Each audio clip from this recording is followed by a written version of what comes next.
Hello everyone. Welcome to our YouTube channel the Kalakar classes. मैं और अक्षर लेकर न्यू टेन जिसका नाम है class 10th mathematics sample paper midterm exam 2025-2026 का। ठीक है, आपको मैं इस क्लास के अंदर मैं प्रीवियस ईयर का जो क्वेश्चन पेपर आएगा 2024-2025 का मैथमेटिक्स का, उसको मैं हर एक क्वेश्चन का आपको मैं सोल्यूशन कर रहा हूँ। जिससे आपको पता ही होगा कि जो प्रीवियस ईयर का जो क्वेश्चन पेपर होता है वह आपके लिए बहुत ज्यादा ही मोस्ट इंपोर्टेंट होता है। ठीक है, उसके हर एक क्वेश्चन का सोल्यूशन करना आपके लिए, हर एक क्वेश्चन का हल क्या है उसको देखना बहुत ज्यादा ही मोस्ट इंपोर्टेंट होता है। ठीक है, तो इसलिए मैं आपसे स्टूडेंट को आपके हर एक क्वेश्चन पेपर का मैं हर एक क्वेश्चन का सोल्यूशन करा रहा हूँ, जिससे कि आपसे के एग्जाम के अंदर में 80 में से 80 मार्क्स आपके पूरे पक्के हो जाए। ठीक है, और आपकी प्रैक्टिस एकदम 4 गुनी हो जाए और आप अपने एग्जाम के अंदर में एक भी क्वेश्चन करना छोड़ के आओ और आपके बट्टे में से बट्टे मार्क्स 80 में से 80 मार्क्स पूरे पक्के हो जाए। ठीक है, इस वाले पेपर को आप स्टूडेंट स्टूडेंट पूरा का पूरा मेरी वीडियो देखो ना देखो कोई बात नहीं। ठीक है, पूरा का पूरा देख सोल्यूशन कर लेते हो ना प्रीवियस ईयर के क्वेश्चन पेपर का। ठीक है, ये आप ये वाला जो सेट पेपर रहेगा क्वेश्चन पेपर आपको मेरे टेलीग्राम चैनल से मिल जाएगा, तो आपके बहुत ज्यादा फायदा होगा। जैसे कि आपको क्वेश्चन पता चल जाएगा, क्वेश्चन किस किस प्रकार से आते हैं। आपका क्वेश्चन जो आपका मिड टर्म का आने वाला है वह आपके लिए इजी होगा, आसान होगा या मुश्किल होगा, ये पता चल जाएगा। आपकी प्रैक्टिस से क्वेश्चन की अधिक से अधिक प्रैक्टिस हो जाएगी। ठीक है, और आप टाइम मैनेजमेंट कर पाओगे, कितने क्वेश्चन को आप देख पाओगे, मुझे इस वाले क्वेश्चन को सोल्यूशन करने में कितना समय लग रहा है, कितना समय नहीं लग रहा है, तो ये सब आपको पता चल जाएगा। कुल मिलाकर के आपके 80 में से 80 मार्क्स आपके पूरे पक्के हो जाएंगे। ठीक है, तो इसलिए आपसे स्टूडेंट मैं आपसे क्या करा रहा हूँ, आपके इस वाले क्वेश्चन पेपर का प्रीवियस ईयर का क्वेश्चन पेपर का हर एक क्वेश्चन का सोल्यूशन करा रहा हूँ, ताकि आपकी हेल्प हो जाए और आपके बट्टे में से बट्टे मार्क्स आपके पक्के हो जाए। तो आज का इस वाली क्लास को शुरू से अंत तक पूरा देखना, ताकि आपके लिए ये वाला वीडियो क्योंकि आपके लिए बहुत ज्यादा ही मोस्ट इंपोर्टेंट है, इसीलिए आपसे स्टूडेंट शुरू से अंत तक पूरा देखना। तो क्लास को यहाँ से शुरू करते हैं। क्लास को शुरू करने से पहले आपसे स्टूडेंट को दो काम करने हैं। पहला, हमारे यूट्यूब चैनल को सब्सक्राइब करना है। दूसरा, इस वाले वीडियो को लाइक करना है। ठीक है, सब्सक्राइब करो, वीडियो बेल आइकन बटन को ऑन पे सेट कर लेना, उस वाले वीडियो को लाइक कर दो। ठीक है, आपसे स्टूडेंट जितना ज्यादा हमारे यूट्यूब चैनल को सब्सक्राइब करोगे, लाइक करोगे, उतना ही आपके लिए मैं मोस्ट इंपोर्टेंट वीडियो बना बना के देते रहूंगा। तो इसलिए आपसे स्टूडेंट को क्या करना है, हमारे यूट्यूब चैनल को सब्सक्राइब करना है, इस वाले वीडियो को लाइक करना है और अपने दोस्तों के साथ में शेयर कर देना और वीडियो पे कमेंट करना मत भूलना। ठीक है, सब्सक्राइब और लाइक जरूरी है, वो तो कर ही देना। ठीक है, तो अब मैं यहाँ से आपको लाइन बाय लाइन क्वेश्चंस को कराने जा रहा हूँ। ठीक है, जो हमारा क्वेश्चन हमारा जो स्टार्ट होता है खंड द, मतलब कि सेशन डी से आपका स्टार्ट होता है डी। ठीक है, तो यहाँ से हमारे को 32 से स्टार्ट करना था, तो आप देख रहे होगे कि 32वां जो क्वेश्चन आपका आएगा आपके मिड टर्म एग्जाम के अंदर में नहीं आएगा। क्यों नहीं आएगा? क्योंकि ये द्विघात बहुपद से आएगा। ठीक है, द्विघात बहुपद आपका सेकंड चैप्टर है जो आपके मिड टर्म एग्जाम के अंदर में नहीं आ रहा है। ठीक है, तो हमारा क्वेश्चन जो स्टार्ट होगा हमारा 33 से क्वेश्चन हमारा स्टार्ट होगा। आपको मैं हर एक क्वेश्चन बहुत बढ़िया तरीके से समझा के चलूंगा, समझते हो चलना, आराम से समझना। देखो पूरा क्लास के ना पूरा फोकस होकर रहोगे ना, तो हर एक क्वेश्चन का आपको पता ही होगा। आपने मेरा प्रीवियस वीडियो देखा होगा तो आपको पता ही होगा, मैं स्टेप बाय स्टेप आपको मैं जो इसका जो सोल्यूशन हैगा, हल हैगा, आपको मैं स्टेप बाय स्टेप समझा रहा हूँ और बहुत बढ़िया तरीके से समझा रहा हूँ। ये नहीं कि हम कोई जल्दबाजी करें क्लास के अंदर में, ऐसा नहीं, ताकि आपके सीधे दिमाग के अंदर में बैठ जाए। ठीक है, समझ में आ जाए। तो इसलिए आप स्टूडेंट क्या करना, क्लास में पूरा फोकस होकर के रहना। ठीक है, तो पहला आपका जो क्वेश्चन आएगा आपके सामने में आएगा, इसका हम फिगर रफली भी बनाते चलेंगे। ठीक है, तो एक नहर के तट पर, ठीक है, एक नहर के तट पर एक टीवी टावर लंबवत खड़ा है। ठीक है, मान के चलो क्या है ना, मेरा एक ये तट है। ठीक है, नहर है क्या? ठीक है, क्या है, नहर के तट पर। ठीक है, तो ये मेरा मान के चलो नहर है, या नहर के तट पर, तो ये नहर है मान के चलो, तो इसका तट ये रहा। ठीक है, ऐसे तट होता है लंबवत। यहाँ पर क्या है ना, एक टीवी टावर खड़ा है, एक टीवी टावर खड़ा हो गया। हम रफली फिगर बना रहे हैं अभी, अब और अभी जो इसका आंसर है ना उसको आगे देखने को मिल जाएगा, बाकी हम फिगर समझने के लिए, ठीक है, क्वेश्चन को समझने के लिए रफ फिगर बना रहे हैं। ठीक है, और टावर के ठीक सामने दूसरे तट के एक अन्य बिंदु से टावर का शिखर का उन्नयन कोण कितना आएगा, 60 है। ठीक है, टावर के ठीक सामने मतलब कि इधर की साइड में। ठीक है, एक बिंदु से, ठीक है, मतलब कि क्या है सामने दूसरे तट के एक बिंदु से, तो दूसरा तट मान चलो कि यहाँ पर है, यहाँ पर है, तो इसके एक बिंदु से, ठीक है, दूसरे तट दूसरे तट के तट है ये हमारा, एक बिंदु मान चलो यहाँ है। ठीक है, तो यहाँ से इसका उन्नयन कोण क्या आएगा, इसका उन्नयन कोण हमारे को दिया गया है 60 है। क्या है, 60 डिग्री दिया गया है। ठीक है, और अब क्या बोला जा रहा है, इसी तट पर है। ठीक है, इसी तट पर मतलब कि दूसरे तट पर, मतलब कि मान चलिए मेरा क्या था, दूसरा तट था। ठीक है, ये मेरा क्या चल रहा है, दूसरा तट चल रहा है, और नहर कितना चल रहा है, नहर यहाँ पर चल रहा है हमारा। ठीक है, तो इसी तट पर इस, ठीक है, इसी तट पर इस बिंदु से, ठीक है, मतलब कि इसी वाले बिंदु से, यह वाला जो हमारे बिंदु से 20 मीटर दूरी, ठीक है, 20 मीटर की दूरी ये हो गया। और इस बिंदु को टावर के पद, इस बिंदु को मतलब कि इसी वाले बिंदु को टावर के पद से मिलने वाली रेखा, ठीक है, टावर के पद पर, ठीक है, टावर टावर के पद से मिलने वाली रेखा, टावर के पद से मतलब कि ये वाला पद हैगा, ये रहा पैर नीचे वाला साइड, ठीक है, मिलने वाली रेखा पर स्थित है, मतलब कि इसी रेखा पर क्या आएगा बिंदु वह स्थित है, ठीक है। तो एक अन्य बिंदु से टावर के शिखर का एक अन्य बिंदु मतलब 20 मीटर की दूरी पे एक अन्य बिंदु है, ठीक है। टावर के शिखर का उन्नयन कोण क्या आपका हैगा 30 डिग्री है, तो यहाँ से इसका क्या डिग्री क्या हैगा 30 डिग्री है, ठीक है। तो ये रहा, ये बेसिकली तो हमारे को बताना है टावर की ऊंचाई, ये हमारे को दिया नहीं गया, एच बताना है, टावर की ऊंचाई यहाँ से यहाँ तक, और नहर की चौड़ाई जो हमारा ये जो नहर है ना हमारा, इसको बताना है, ये हमारे को नहीं है। बाकी हमारे इस वाले बिंदु से यहाँ तक की दूरी हमारे को 20 मीटर हमारे को दिया गया है, ठीक है। तो फिगर कुछ इस हिसाब से हैगा आपका। तो चलो हम इसके आंसर को सोल्यूशन करते हैं इस वाले क्वेश्चन का।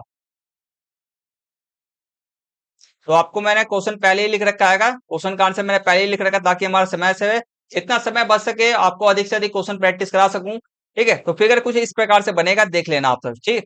इस प्रकार से बनेगा, एक हमारा क्या था, नहर के तट पे हमारा लंबवत क्या था, खंबा था, और इसकी कुछ दूरी पे दूसरे तट पे मतलब कि मान चलो मेरा दूसरा तट यहाँ से स्टार्ट हो जाता है, ठीक है। तो दूसरे तट के कुछ एक बिंदु मान चलो कहीं पे हमारे को बताया नहीं गया कि बिंदु कहाँ पर है, तो इस वाले बिंदु से इसका खंबे का उन्नयन कोण कितना था 60 था, ठीक है। उसके 20 मीटर की दूरी पे जाकर के एक और अपना बिंदु था जिससे कि खंबे जिस बिंदु से खंबे का उन्नयन कोण कितना था आपका 30 ही था। उसने ये भी बोला था कि जो ये वाला जो रेखा है ना आपके पद रेखा, खंबे के पद रेखा से पे ही स्थित हैगा, ये हमसे बोला गया था क्वेश्चन के अंदर में, ठीक है। तो बस अब हमारे को क्या बताना है, टावर की ऊंचाई और नहर की चौड़ाई, मतलब कि एक्स का ये मैंने सी और बी और सी ले लिया, ए बी सी डी हमने नाम दे दिया, बी और सी मतलब कि नहर की चौड़ाई है हमारे को बताना है, ठीक है। अब देखो लाइन बाय लाइन हम करते चलेंगे, ठीक है। रफ फिगर फिर से यहाँ पे मैंने बना दिया। अब देखो हमारे को त्रिभुज हम लेंगे, त्रिभुज ए बी सी लेंगे, क्या लेंगे, त्रिभुज ए बी सी लेंगे पहले हम, ठीक है। त्रिभुज ए बी सी लेंगे, तो त्रिभुज एबीसी में, ठीक है, त्रिभुज एबीसी में हम tan थीटा लगा लेंगे, ठीक है, त्रिभुज tan थीटा लेंगे, ठीक है। तो tan थीटा मतलब समझो, tan थीटा मतलब क्या होता है p बाय बी, मतलब कि लंब बटे आधार, क्या होता है लंब बटे आधार, ठीक है। तो लंब आपका कितना दिया गया है, लंब मतलब क्या होता है लंबाई, ठीक है, लंबाई, और आधार मतलब ये होता है, ठीक है। तो ये हमारा कितना दिया गया एच है, और ये हमारे को भी नहीं पता, तो हमने इसको क्या मान लिया था एक्स मान लिया था, ठीक है। तो एक्स लिख दिया, एच बटे एक्स हो गया, ठीक है। और अब थीटा का मान तो आपको पता है, थीटा का मान कितना है आपका 60 डिग्री है, ये देखो थीटा का मान कितना है 60 डिग्री है, ठीक है। चलो, तो थीटा का जो मान है आपका 60 डिग्री है, ये रहा। और हमने सीट और उसके बराबर पी बटे बी को हम रखेंगे, तो पी बटे बी क्या हमारा एच बटे एक्स है, ठीक है। tan 60 का मान क्या होता है, tan 60 का जो मान होता है आपका √3 होता है। आपको ना कुछ वैल्यू भी पता होना जरूरी है, ठीक है। जैसे कि tan 60 कितना होता है, tan 30 कितना होता है, sin 30 कितना होता है, cos 60 कितना होता है, ये सब आपको जो टेबल था ना आपका 8 जो चैप्टर आपका आएगा, उसको टेबल आपको याद होना जरूरी है, ठीक है। शुरुआत कुछ नहीं करना, साइन कोस और थीटा tan याद कर लो, साइन कोस और tan याद कर लो, तीनों का तीनों याद कर लो। बाकी जो उसका कोसेक हो गया, ठीक है, कोसेक हो गया, सेक हो गया और कोट हो गया, इसका उल्टे होते हैं ये तीनों के, ठीक है। बस तो यहां से आप करोगे तो ये एक्स से ये वाला गुना हो जाएगा, एच से ये वाला हो जाएगा, ठीक है। तो एच बराबर आपका क्या आ जाएगा, x√3 आ जाएगा, ठीक है, x√3 आ जाएगा। तो ये आपका मान चलो, ये क्या आपका मान लो समीकरण एक है आपका, क्या है समीकरण एक है, या नहीं भी मानना तो बस यहाँ पर बस नहीं भी लिखना, कोई दिक्कत वाली बात नहीं। एच का मान क्या आपका आ गया x√3 आ गया, ठीक है। अब हम क्या करेंगे, अब हम दूसरा त्रिभुज लेंगे, ठीक है। तो हमारा क्या लेंगे ए बी डी, ठीक है, त्रिभुज हम ए बी डी लेंगे, मतलब कि ये वाला लेंगे त्रिभुज ए बी और डी, पूरा त्रिभुज लेंगे अब हम, ठीक है। तो इसमें देखोगे आप tan थीटा बराबर मतलब कि सेम ही tan थीटा ही लगेगा हमारा। हम क्या लेंगे p बटे b लेंगे, मतलब कि लंब बटे आधार लेंगे। हमारा लंब कितना दे रखा है, h दे रखा है, ठीक है। हमारा बेस कितना दे रखा है 20 प्लस x दे रखा है, देखो क्योंकि देखो अब 20 प्लस x कैसे आएगा, क्योंकि हम ये जो डी बी ली है ना, तो पूरी लंबाई आएगी इसके अंदर में, ना कि सिर्फ और सिर्फ हमारा डी सी आएगा, ऐसा नहीं आएगा, ठीक है। मैंने क्या लिखा है ए बी और डी पूरा त्रिभुज ले रखा है, तो इसलिए ये पूरी लंबाई आएगी, ठीक है। तो 20 प्लस हमारे को इसका वैल्यू तो नहीं पता, तो हम क्या लिखेंगे एक्स लिखेंगे, ठीक है। तो हमने एक्स लिख लिया था, ठीक है, इसलिए हमने एक्स लिखा, तो ये आ गया हमारा। अब आपको अब अब यहां से देखो, अब हमारे क्या इसमें क्या कितना कितना थीटा दिया गया था हमारे को 30 थीटा था, 30 डिग्री था, ठीक है। तो 30 डिग्री हमारा एच हो गया, 30 डिग्री का tan 30 का मतलब क्या होता है 30 डिग्री का मतलब होता है आपका 1/√3, ठीक है, तो यहाँ पे इसको एच एच कैसे कैसे छोड़ देंगे हम। ठीक है, अभी हमारे को एच का मान पता है, तभी भी हम एच का मान यहाँ पे पुट तो नहीं कर रहे हैं, हम सिंपल सिंपल अभी सिर्फ और सिर्फ क्रॉस मल्टीप्लाई कर दे रहे हैं, इसको इससे गुना, इसको इससे गुना। तो हमारा एच गुने क्या हो गया, √3 हो गया, और ये हमारा बराबर में 20 प्लस में एक्स हो गया। ठीक है, अब मैंने क्या करा, यहाँ पर √3 यहाँ पर था, तो इसको मैंने गुने में था, ये जाके भाग में भेज दिया, तो एच बराबर क्या हो गया, ये हो गया आपका।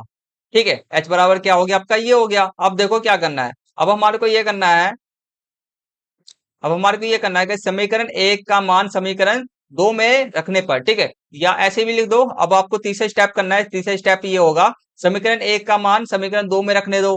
तो ये अपना समीकरण एक का माना था। ठीक है, तो अपना एच का जो मान है, ये आप सीधे सीधे ऐसे भी लिख सकते हो कि एच का मान हमारे को क्या करना है, अपना ऐसी समीकरण लिख दो, सही रहेगा, आपके लिए आसानी रहेगा। ठीक है, तो समीकरण एक है, ये समीकरण दो है, समीकरण एक का मान आपका दो में रखने पर। ठीक है, तो हम रखते हैं। ठीक है, तो एच बराबर क्या आया था हमारा, इक्वेशन ये लास्ट में आ गया था।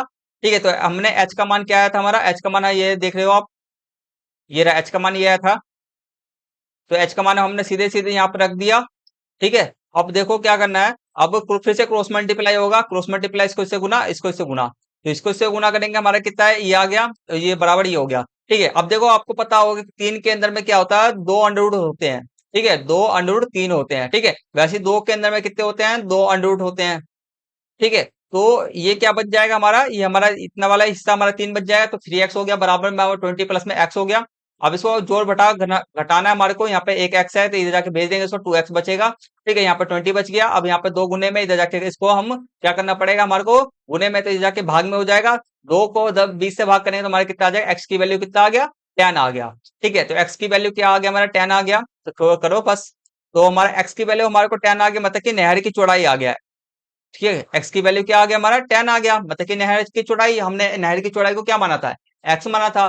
ठीक है, अब हमारे को ऊंचाई बताना है। ठीक है, ऊंचाई के लिए हमारा पहला समीकरण था, समीकरण एक के अंदर में क्या बना था हमारा, एच बराबर क्या था, x+3 था, एक्स अंडर, ठीक है, x√3 था, तो हमने क्या रख दिया, एक्स की जगह पर 10 रख दिया, √3 हो गया। ठीक है, हमारे को आपको दिया होगा √3 की वैल्यू की जगह पर ना आपको 1.732 क्वेश्चन के अंदर हमारे को दिया गया था, ये रखना था। ठीक है, तो उसको 10 से हम √3, इतना हमने √3 की जगह पे इतना रख दिया, और 10 से हम गुना करेंगे, क्योंकि एक्स की वैल्यू हमारे क्या है, 10 है, इसको इससे गुना करेंगे, हमारा 17.32 मीटर आ जाएगा हमारा लंबाई। ठीक है, तो आशा करता हूँ स्टूडेंट को क्वेश्चन बढ़िया तरीके से समझ में आ गया होगा, क्वेश्चन का सोल्यूशन।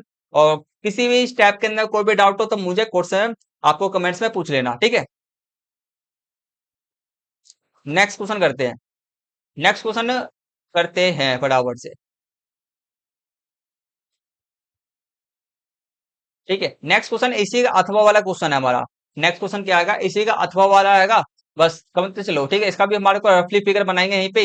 ठीक है, तो देखो 60 मीटर ऊंची इमारत के शीर्ष से, ठीक है, एक लाइट हाउस के शीर्ष और तल का उन्नयन अवनवन कोण 30 डिग्री और 60 डिग्री है। ठीक है, देखो अब पहले क्या आएगा, 30 मीटर ऊंची इमारत क्या है हमारा, पहला 60, सॉरी 30 बोल रहा हूँ, 60 मीटर मीटर ऊंची इमारत है, तो मान के चलो मेरा क्या आएगा, ये रहा 60 मीटर ऊंचा आएगा, ये क्या है हमारा 60 मीटर ऊंचा आएगा इमारत है, के शीर्ष से, मतलब कि इसके शीर्ष से, यहां से शीर्ष से एक लाइट हाउस के शीर्ष, एक लाइट हाउस बना देता है, लाइट हाउस मतलब कि इमारत से तो लंबा ही होगा। ठीक है, तो हमने बना दिया, तो शीर्ष से, ठीक है, इमारत के शीर्ष से एक लाइट हाउस के शीर्ष और तल का, शीर्ष मतलब कि यहाँ पर, शीर्ष मतलब यहाँ पर, और एक तल मतलब यहाँ पर। ठीक है, उन्नयन कोण और अवनमन कोण 30 और 60 है, क्या है, 30 और 60 है, मैंने इसका रेखा यहाँ पे भी खींच दिया।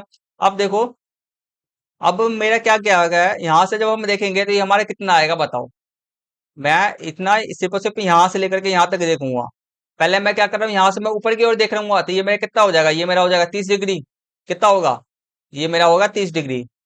ठीक है, जब मैं ऊपर से, जब हमारे को पता ही है कि जब हम नीचे से, मतलब कि यहाँ से लेकर के ऊपर की ओर देखेंगे तो उन्नयन कोण कहलाता है का, हम जब किसी भी ऊंचे स्थान से नीचे की ओर देखेंगे हमारा, तो क्या कहलाता है, हमारा अवनमन कोण कहलाता है। तो ये हमारा कितना डिग्री हो गया, 60 डिग्री हो गया। बस इतना समझ में आ गया, फिगर सिर्फ इस प्रकार से बनेगा फिगर, साफ फिगर अभी आपको देखने को मिल जाएगा। तो अभी बस इतना हमारे को क्वेश्चन कितना कहा जा रहा है, फिर हमारे को करना क्या है, लाइट हाउस और भवन के बीच की दूरी, मतलब कि लाइट हाउस और भवन के बीच की दूरी, तो ये रहा हमारा इमारत। ठीक है, इमारत, ये रहा भवन मतलब कि इमारत, और ये रहा लाइट हाउस, तो इसके बीच की दूरी बताना है। ठीक है, तो इसके बीच की हमारी दूरी बताना है, ये बताना है। दूसरा, लाइट हाउस की ऊंचाई, ठीक है, लाइट हाउस की ऊंचाई, ये तो हमारे को इमारत की ऊंचाई तो हमारे को पता है 60 मीटर है। तो हमारे को टोटल इसका हमारे को लाइट हाउस की भी लंबाई हमारे को बताना है, ठीक है। तो चलो इसके सोल्यूशन को कैसे करेंगे लाइन बाय लाइन समझाता हूँ आपको मैं। ठीक है, तो फिगर इस प्रकार से बना हुआ है आपका। ठीक है, तो हम नाम दे देते हैं ABCD और इसको ई नाम दे देते हैं, ठीक है। अब देखो आपको क्या करना है। अब हमारा त्रिभुज लगेगा, ठीक है। अब हमने क्या करा, बी और सी मतलब कि त्रिभुज, ठीक है। हमने मान लिया, पहले हम यहाँ से स्टार्ट करते हैं, मान लिया कि लाइट हाउस और इमारत के बीच की दूरी क्या है, हमारा एक्स है, तो यहाँ पे हमने एक्स लिख दिया। ठीक है, अब हम क्या करेंगे, त्रिभुज लगाएंगे। अब हमारा त्रिभुज लगाएंगे ABC, पहला स्टेप अब यहाँ पे लिख दो कि ये क्या है, स्टेप आपका 1 है। ठीक है, स्टेप 1 हो गया ये आपका। ठीक है, हम त्रिभुज लेंगे ABC लेंगे, ठीक है, इतना त्रिभुज हम लेकर चल रहे हैं, ठीक है, इतना त्रिभुज हम लेके चल रहे हैं। ठीक है, तो हमारे इसमें क्या लगेगा, हमारा पता ही है आपको क्या लगेगा, टेन थीटा लगेगा। ठीक है, टेन थीटा लगेगा, P/B लगेगा। ठीक है, P/B, क्योंकि हमारा क्या क्या दिया गया, हमारे को दो चीज दिया गया, एक तो हमारे को लंब दिया गया है और एक हमारे को आधार नहीं दिया गया। ठीक है, तो हम P/B लगाएंगे, टेन थीटा लगाएंगे, लंब बटे आधार। ठीक है, हमारा टेन कितना दिया गया है, 60 डिग्री दिया गया है, 60 डिग्री पे कितना होता है, √3 होता है। ठीक है, अब लगाओ। ए बी हमारे को कितना दिया गया, हमारे को 60 डिग्री दिया गया है, 60 लिख दिया। BC हमारे को, इसकी हमारे हमने इसको क्या मान लिया था, एक्स मान लिया था, और गुने हमारा टेन थीटा आएगा, तो टेन थीटा हमारा कितना आएगा, 60 डिग्री था, तो √3 हो गया। ठीक है, इसको हम क्रॉस मल्टीप्लाई करेंगे, इसको इससे गुना, इसको इससे गुना करेंगे, तो हमारा ये एक्स इससे गुना हो गया, एक्स √3 हो गया बराबर 60। ठीक है, अब उसको हमारे को एक्स बराबर क्या करेंगे, हमारा √3 यहाँ पे गुने में, तो इधर जाके हमारा किस में आ जाएगा, भाग में आ जाए, तो भाग में आ गया। अब देखो कोई सी भी संख्या जो होती है ना, नीचे में कभी भी ना कोई सी भी संख्या दो, कभी भी ना कोई दो भिन्न दिया के जाए। ठीक है, कभी भी आपको फ्रैक्शन दिया जाए, भिन्न दिया जाए, और बट्टे में हर एक की जगह पर क्या हो, अंडर वाले संख्या हो ना, तो उसको हमारे को क्या करना है, उस समय पे हमारे को ना हर का परिमयकरण करना होता है। ठीक है, क्यों, क्योंकि कभी भी ना बट्टे के अंदर में √3 वाली संख्या नहीं आती है। ठीक है, तो इसको हमारे को क्या करना पड़ेगा, नीचे में जो संख्या है ना उसी को हमारे को से उसी को ना ऊपर नीचे हमारे को गुना करना होता है। ठीक है, तो हम √3 से ही ऊपर नीचे गुना करेंगे, तो ये हमारे से 60 को √3 से गुना करें, हमारा 60 √3 हो जाएगा। और तीन गुणे तीन अंडर के बाद भी मैंने आपको समझाया था, तीन तीन के अंदर में क्या होता है, आपके दो √3 आपके होते हैं, तो ये क्या बन जाएगा, 3 बन जाएगा। अब देखो क्या होगा, 3 को इस 60 को काट देंगे, 20 आ गया, 20 √3 आ गया, एक्स की वैल्यू क्या आ गया हमारा, 20 √3 आ गया, एक्स की और एक्स को हमने क्या माना था, अपना इमारत, और इमारत और हमारा दूसरा क्या था, हमारा इमारत और लाइट हाउस, इमारत और लाइट हाउस के बीच की क्या थी दूरी, तो एक्स की वैल्यू आ गई हमारी। ठीक है, अब हम क्या लेंगे, अब देखो अगला, अब हमारे को जो निकालना है लाइट हाउस की ऊंचाई। ठीक है, लाइट हाउस सबसे लंबा वाला था, इमारत तो छोटा था। तो देखो अब क्या करना पड़ेगा हमारे को, अ, अब अब हम जो लेंगे ना, अब देखो कितना त्रिभुज हम लेंगे उसको मैं समझा देता हूँ थोड़ा सा आपको। ठीक है, देखो अब हम त्रिभुज लेंगे ADE लेंगे। ठीक है, हम ये लेंगे, ये हिस्सा लेंगे और ये हिस्सा लेंगे, ADE लेंगे। ठीक है, अब देखो, अब हमारा BC क्या आएगा, BC हमारा हमें 20 √3 आ गया हमारा। ठीक है, तो इसको ADB कितना ही आएगा, बी हमारा 20 √3 ही तो आएगा, ऊपर नीचे तो लंबाई बदल थोड़ी ना जाएगी, सेम ही रहेगी। तो हमारा क्या आ गया, हमारा 20 √3 आ गया। और हमारा ए और डी हमारे को इतना हिस्सा नहीं पता, मगर देखो ए और बी हमारे को यहाँ तक, और सी और डी हमारे क्या रहेगा, बराबर रहेगा दोनों, क्योंकि यहाँ पे 60 है तो यहाँ पे भी 60 होगा, कुछ ही तो लंबाई बच गया ना, थोड़ी सी लंबाई ऊंचा, मतलब कि जो इमारत से जो आपका क्या है, लाइट हाउस है, लाइट हाउस है, कुछ ही तो ऊंचा होगा ना। ठीक है, तो हमने इसको मान लिया, क्या लिया, वाई मान लिया। ठीक है, तो हम सिर्फ और सिर्फ त्रिभुज यही वाला लेंगे, बस ज्यादा त्रिभुज नहीं ले रहे हम। ठीक है, ADE लेंगे बस। ठीक है, ठीक है, तो हमारा AD क्या कहलाएगा, 20 हो गया, और एक से DE को मान y है। ठीक है, मतलब कि DE को मैंने क्या मान लिया, y मान लिया। अब हम क्या करना, टेन थीटा लगा देंगे, AD बटे में AD। ठीक है, बस इतना ही लगा देंगे, वही हमारा P/B ही है, कुछ ज्यादा हमने चेंजेस नहीं करेंगे। ठीक है, तो टेन 30 डिग्री पे कितना होता है, 1/√3 होता है। मैंने ED बता कि ये वाला हिस्सा था, ये इतना ऐसे वाला था। ठीक है, तो इसको हमने ए, इसको डी, और इसको क्या था हमारा ए। ठीक है, तो डी आपका ईडी हो गया। ठीक है, ईडी हो गया हमारा, हमारे को नहीं पता, हमने इसको बाई मान लिया था। एडी हमारे को पता हैगा। ठीक है, एडी हमारे को पता है, इसकी लंबाई तो हमारा पता है, 20 √3 हो गया, क्योंकि नीचे वाला सेम है तो ऊपर वाले भी सेम ही होगा, सेम सेम। क्रॉस मल्टीप्लाई करेंगे इसको इससे गुना, तो हमारा ये इससे गुना हो गया, y √3 हो गया और 20 √3 हो गया। ठीक है, अब हमारे यहाँ पे क्या आएगा, √3 यहाँ पे क्या मेरे गुना में है, तो जाके भेजेंगे हम भाग में, √3 से √3 खत्म हो जाएगा, तो हमारा क्या y क्या आ गया, हमारा 20 मीटर हमारा आ गया। ठीक है, तो हमारा y 20 मीटर आ गया, 20 मीटर। और हमारा लाइट हाउस की लंबाई निकाल देंगे, लाइट हाउस की लंबाई हमारा क्या निकलेगा, COD प्लस पे DOE करेंगे हम। ठीक है, मतलब कि पहले इमारत की लंबाई भी तो जुड़ेगा अपने लाइट हाउस के अंदर में 60 प्लस, क्योंकि जो इमारत हैगा, क्योंकि जो लाइट हाउस है इमारत से ऊंचा है, तो इमारत की लंबाई भी तो जुड़ेगा उसमें, तो 60 प्लस में 20 हमारे क्या आ गया, 80 मीटर। तो 80 मीटर आपका क्या आएगा, इसका आंसर है आपका। ठीक है, तो आशा करता हूँ हर एक स्टेप बढ़िया तरीके से समझ में आ गया होगा। कोई सा भी स्टेप करने दिक्कत हो तो कमेंट्स में पूछ लेना। अब नेक्स्ट क्वेश्चन करते हैं। नेक्स्ट क्वेश्चन आपके सामने में है 34।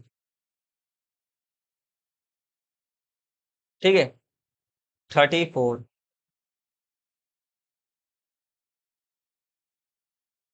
ठीक है, 34। एक सेकंड रुक जाते हैं। ओके, नेक्स्ट क्वेश्चन आपके सामने में 34 रहेगा। हमारे को देखो इसमें क्या लगाना है, देखो यदि बिंदु M, ठीक है, यदि बिंदु M बिंदुओं A और B को मिलाने वाले रेखाखंड को क्या करता है, 2:1 में विभाजित करता है, तो हमारे को बता रहा है x² प्लस में y² का मान ज्ञात करना है हमारे को। ठीक है, अब आपने बुक में कई सारे जो आपका 7 चैप्टर आपका हैगा, निर्देशांक ज्यामिति ऐसी कुछ नाम होगा, ये निर्देशांक तो आपको शुरुआत में समझ गया होगा और 7 चैप्टर से आप समझ ही रहोगे। ठीक है, मैथमेटिक्स का। तो ये आपका जो चैप्टर आएगा, गिने चुने आपके जो है ना फॉर्मूले, जो आपके है ना गिने चुने 4 फॉर्मूले ही हैं बस, 4 या 5 आएंगे। ठीक है, तो उसमें आपने देखा होगा अनुपात वाला। ठीक है, मतलब कहने का मतलब क्या है, क्वेश्चन का मतलब समझो कि ए, ठीक है, ये हमने एक रेखा खींची, ये मेरा क्या एक है, ये मेरा क्या है बी है, जो एम है ना, ठीक है, जो एम हैगा, एम ए बिंदु डैश और डैश को मिलाने वाले रेखाखंड को, ये क्या हमारा ए भी क्या रेखाखंड हो गया, वो डैश में विभाजित करता है। विभाजित करने का मतलब क्या आएगा, इसका मतलब ये है कि भाई ये ना बिंदु कहीं ना कहीं पे तो आएगा। ठीक है, पहले हमारे कहीं ना कहीं पे मतलब कि भाई यहाँ पर आएगा, जैसे कि इससे ज्यादा मतलब ए से थोड़ा सा दूर पे आएगा और बी से थोड़ा सा कम पे आएगा। ठीक है, तो हमारा क्या आ रहा है, एम आ रहा है। ठीक है, तो उसको करने पे ना इस वाले पूरी रेखाखंड को 2:1 में विभाजित कर दे रहा है, बस इतना कहा जा रहा है हमारे को। ठीक है, अब देखो इसके लिए अब फिर हमारे को जब हमारे को एक्स, यहाँ पे एक्स की दिया गया है, यहाँ पे वाई दिया गया है, एक्स और वाई का मान पता चल जाने के बाद हमारे को x² और y² का फिर हमारे को इसका स्क्वायर निकाल करके मान बता देना है। ठीक है, इतना ही कहा जा रहा है क्वेश्चन के अंदर में, बस सिंपल सा क्वेश्चन है, ज्यादा मुश्किल नहीं है। ठीक है, तो इसके लिए एक फॉर्मूला लगता है, क्या लगता है, क्या हो रहा है, ठीक है, ये फॉर्मूला लगता है। चलो लाइन बाय लाइन कराता हूं मैं इसको। ठीक है, तो आपको पता होगा अनुपात, इसको इसका नाम दे सकते हो आपसे स्टूडेंट, अनुपात फॉर्मूला। क्या नाम दे सकते हो आपसे स्टूडेंट, अनुपात फॉर्मूला। ठीक है, तो कभी भी आपके क्वेश्चन के अंदर में क्या मिला जाए कि डैश एक बिंदु है, डैश एक रेखाखंड को किसी अनुपात के अंदर में क्या करता है, विभाजित करता है। ये आपसे पूछ दिया जाए ना, आपको किसी क्वेश्चन के अंदर में अनुपात ना दिया जाए, आपको सिर्फ से ये वाला बिंदु दे दिया जाए, क्या दिया जाए, ये बिंदु दिया जाए, इससे आप क्या निकाल सकते हो, अनुपात निकाल सकते हो। ठीक है, मगर इस क्वेश्चन के अंदर हमारे को बिंदु भी दिया गया है, हमारे को अनुपात भी दिया गया है। ठीक है, तो बस तो इसलिए हमारे को ये आ गया हमारा। तो करते आएंगे, ये क्वेश्चन है, तो हमारे को इस वाले क्वेश्चन के अंदर में अनुपात वाला फॉर्मूला लगेगा। करते हैं, अनुपात वाला फॉर्मूला आपका ये है। ठीक है, मैंने यहाँ पर थोड़ा सा समझा देने के लिए आपको थोड़ा सा फिगर बना दिया। ठीक है, अनुपात क्या है आपका, देखना M1 क्या है, यहाँ पर देखो आप सब देख रहे होगे, M1 M2 क्या है आपका, M1 M2 आपका अनुपात है, जिस अनुपात में आपको दिया गया है क्वेश्चन के अंदर में 1:2, ये आपका M1 M2 है। बाकी X2 X1 Y2 Y1 ये क्या होता है आपको अभी समझा देता हूँ। ठीक है, तो पहला आपका पॉइंट क्या था, ए है, ये आपका पॉइंट बी है। तो पहले वाले को ये एक्स है हमारा, फिर एक है, फिर 8 है, फिर वाई है। ठीक है, तो इसको हम x1 कहते हैं, इसको हम y1 कहते हैं, इसको हम x2 कहते हैं, इसको हम y2 कहते हैं। ठीक है, सिंपल सिंपल समझा रहा हूँ। इतना मुझे मुझे इतना समझाने की जरूरत नहीं है आपको, क्योंकि आप बड़े बच्चे हो, x1 क्या है, y1 क्या है, x2 क्या है, y2 क्या है, ये आपको समझाने की जरूरत नहीं है। ठीक है, फिर भी आपको मैं समझा दे रहा हूँ। अब क्या करना है, देखो ये आपका आ जाता है स्टेप 1। ठीक है, हमारे फॉर्मूला में मान को हम रखेंगे। ठीक है, फॉर्मूला के अंदर मान रखेंगे। ठीक है, तो यहाँ पे हमारे देख रहे होगा फॉर्मूला आपका पहले क्या आएगा, M1 आएगा, फिर आपका M2 आएगा, M1 M2। ठीक है, ये M1 प्लस में M2, M1 प्लस में M2, ये तो सेम ही है। ठीक है, तो M1 प्लस में हमारे M1 गुने X2 है, प्लस M2 गुने X1 है। ठीक है, M1, ठीक है, M1 गुने Y2 है, और M2 गुने आपका क्या है, Y1 है। ठीक है, मतलब कि एक्स एक्स 7 आएगा और हमारा वाई वाई 7 आएगा, मगर सबसे पहले क्या बड़ा है, सबसे पहले हमारा आएगा y2 आएगा, सबसे पहले क्या आएगा, x2 आएगा। ठीक है, बस।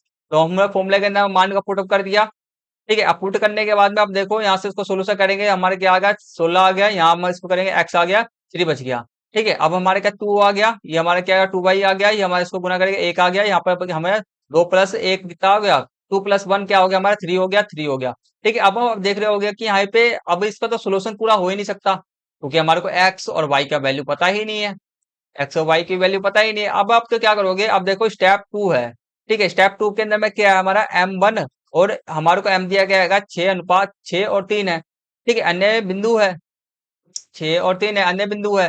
ठीक है, तो बेसिकली हम, ठीक है, अब क्या करना पड़ेगा देखो, अब आपको देख रहे होगे, अब आपको दिमाग, अब पता क्या है, अब थोड़ा सा दिमाग लगेगा। दिमाग ये लगेगा कि ये वाला जो बिंदु होता है ना, ये बिंदु पता कैसे निकल के आता है हमारे को ना, बिंदु का ना क्वेश्चन के अंदर में ना देखो, क्वेश्चन के अंदर में हमारे को सिर्फ और सिर्फ ना क्या दिया जाए, अनुपात दे दिया जाए। क्या दिया गया है, अनुपात दे दिया जाए, तो हम सिर्फ और सिर्फ हमारे को ना अनुपात दिया गया ना। एक सेकंड रुक जाना, थोड़ा सा रुक जाना। दो अनुपात नहीं हो सकता, अनुपात तो दिया जा रहा है, अब दिया जा रहा है, तो ये पास से ये है, एक्स से है, वाई है। ठीक है, अब सुनो क्या है, अब हमारे को क्वेश्चन के अंदर में क्या आएगा, ये हमारा एक्स की है, ये वाई है हमारा। ठीक है, हमारे क्वेश्चन में अनुपात दिया गया है और फिर हमारे को ये बिंदु दे दिया गया है। ठीक है, आपको पता होगा कि अगर हमारे को ना क्वेश्चन के अंदर में हमसे सिर्फ और सिर्फ पूछ दिया जाना है कि हमारे को ना ये वाला कि हमारा ए बी क्या आएगा, मेरा एक रेखाखंड आएगा। ठीक है, और ये एक अन्य बिंदु है, मान के चलो कि एम हैगा। ठीक है, वह इस बिंदु को क्या कर रहा है, दो एक बट्टे अनुपात में विभाजित कर रहा है। मगर जो हमारे को एम के जो निर्देशांक दिए गए ना, 6:6 और 3, ये हमारे को ना दिया जाए। ठीक है, ये हमारे को ना दिया जाए, तो हमारे को सिर्फ से और हमारे को ये दिया जाए कि x की वैल्यू यहाँ पे दे दिया जाए और हमारे को y की वैल्यू दे दिया जाए ना, तो हमारा क्या निकल के आएगा, हमारा यही 3, हमारा यही तो m वैल्यू तो निकलेगा, m के तो निर्देशांक निकल के आएंगे। ठीक है, निर्देशांक इसलिए निकल के आएंगे, तो हमारा जो निर्देशांक है ना, अब हम क्या करेंगे, हमारा सोल्व करने पे हमारे क्या निकल के आएगा, निर्देशांक निकल के आएगा। तो हमारा जो पहला वाला जो पॉइंट रहेगा ना, अब क्या रहेगा, अब देखो, अब हमारे क्या लिखेंगे ना, हम लिखेंगे ये इसकी जगह पे, इसके बराबर पे हमारा क्या आएगा, जो निर्देशांक है इसकी जगह पे हमारा m आएगा।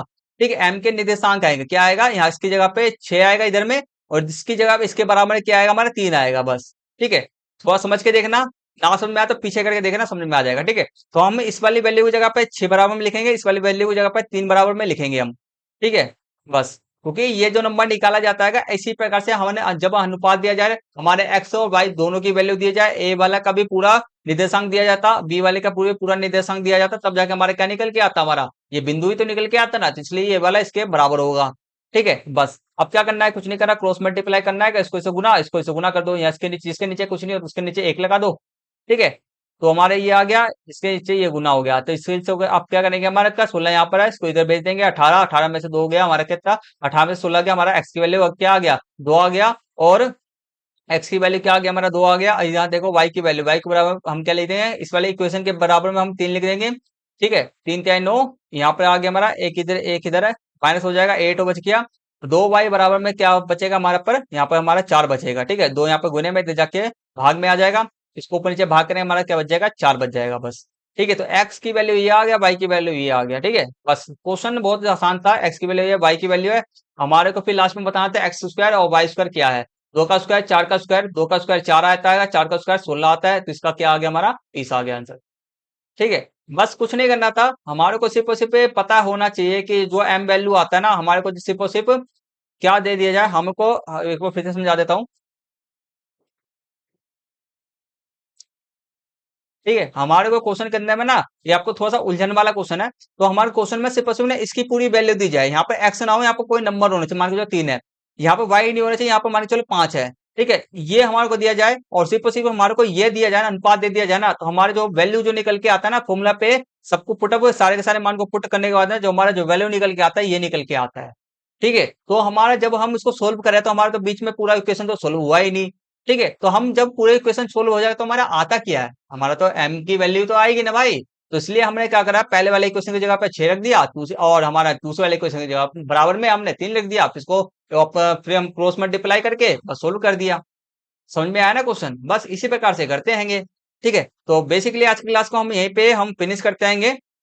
आज की क्लास, इस वाली क्लास को हम यहीं पे फिनिश करते हैं, क्योंकि वीडियो ज्यादा लंबा हो जाएगा, इसलिए मैं वीडियो को ज्यादा लंबा नहीं करना चाहता। और प्लस में आपको बहुत बेहतरीन तरीके से मैंने समझा दिया है, किसी भी क्वेश्चन के अंदर 3 ही क्वेश्चन कराए हैं। डाउट होना किसी भी प्रकार का, मुझे तो नहीं लगता कोई डाउट होना चाहिए, क्योंकि मैंने बहुत बड़े एक समझाया है।